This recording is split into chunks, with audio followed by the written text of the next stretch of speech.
everyone, welcome to my channel. Today I'll be discussing about depression. Depression is a word which we use commonly in our daily life, right?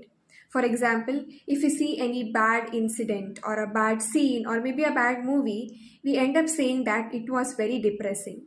But clinical depression is something different. It is much more deeper than this.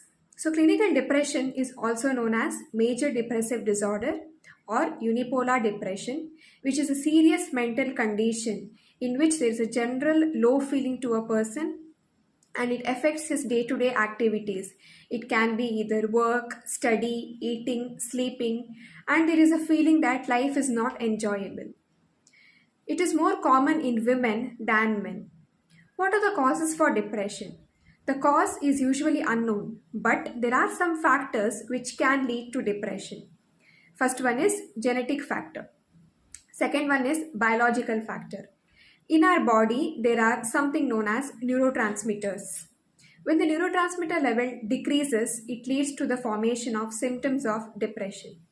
Mainly, reduction in neurotransmitters such as serotonin, epinephrine, and dopamine leads to symptoms of depression. Third one is environmental factor. Maybe a loss of a loved one or death of a close family member or a close friend. Physical or sexual abuse. Fourth one is psychological. It can be via mental abuse. Okay. Now, what are the symptoms of depression? So, commonly seen symptoms are, first one is general low feeling. Second one is poor concentration. Third one is lack of interest to do anything. The person don't even feel like getting up from his bed. Fourth one is either appetite will be reduced. That is, even the person is hungry, but he doesn't feel like eating, or appetite can be increased. Fifth one is sleeplessness. He does not get sleep at all or excess sleep. And sixth one is weight gain or weight loss. Okay, so these are the symptoms. But to diagnose depression clinically, there are some of the criterias. Now I'll be listing out 9 symptoms. Out of these 9 symptoms, any 5 symptoms should be present to diagnose depression. Or if I put it in other words, if any 5 symptoms among the 9 symptoms are present, only then we can say that a person is suffering from clinical depression. I'll name those. First one is a general low feeling. Second one is poor concentration, or the person is not able to take a proper decision.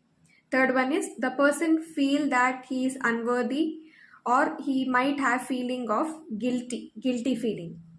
Fourth one is reduced appetite or increased appetite. Fifth one is reduced sleep or increased sleep. Sixth one is weight loss or weight gain. Seventh one is there can be thoughts of death, that is suicidality. The person either thinks to commit suicide, or he might plan of committing suicide, or he might have attempted to commit suicide. Eighth one is fatigue, that is a general weakness. And ninth one is there will be either increased movement of the body, maybe increased movement of the hand, which we call it as fidgety hands, or maybe legs, or the movements and the thought processes all are reduced. So these are the 9 symptoms, and as I've already told before, any 5 among these should be present to diagnose depression clinically. Apart from this, there are some other points as well. That is, first one is these should be present almost every day, and these symptoms should not be because of any kind of substance abuse or overuse of a medication, and these symptoms should affect the person's day-to-day activities. And lastly, these symptoms should not be because of any other mental conditions, for example, schizophrenia. So if all these criteria are met, only then we can diagnose a person as clinically depressed. There are various types of depression. First one is postpartum depression. This type of depression occurs usually after a woman delivers a child. The symptoms develop within 4 weeks after delivery. But some women also experience symptoms during their pregnancy. Second one is atypical depression. Now, in this type of depression, when a person is exposed to a pleasurable or a positive event, all the symptoms of depression disappears. It is also known as mood reactivity.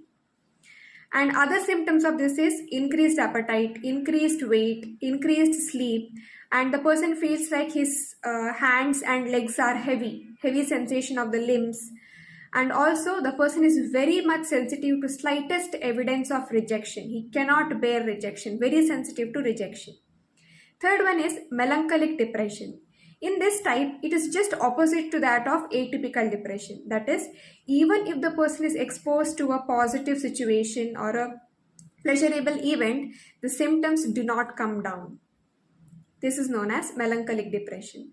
And fourth one is persistent depression. In this type of depression, the symptoms are very mild, but they can last for a long duration, maybe a period of 2 years. That's why it is known as persistent depression. Okay. Now, if a person is suffering from depression, what to do? How do we treat? We can treat depression. There are many ways to treat depression. First one is physical activity. So as I have told, the person will not have interest to do anything. So doing physical activity will be quite challenging for such people, but the person has to find out interest or some sort of motivation in order to do physical activity, because physical activity increases the neurotransmitter level. As I've already told, one of the cause for depression is decreased neurotransmitter level.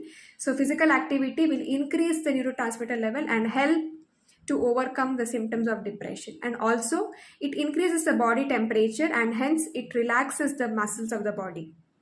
Second one is eating healthy. As I have mentioned, one of the symptoms of depression is increased appetite, and in such condition people feel like eating more of oily food and junk food rather than healthy food, but they should stop that temptation and have more of healthy food like fruits, vegetables. And third one is psychotherapy or talk therapy. So it is usually indicated to young patients and also those who are suffering with mild symptoms. Psychotherapy will help them. And also support from friends and families can help. It can help a lot to overcome depression. That's it for today's video. I hope this was useful and informative. If it was, do share it with your friends and family. And do remember to subscribe to my channel and start your journey on being healthy. If you have any doubts or any questions, leave it in the comment section below. Thanks for watching. I'll see you in the next video. Until then, goodbye.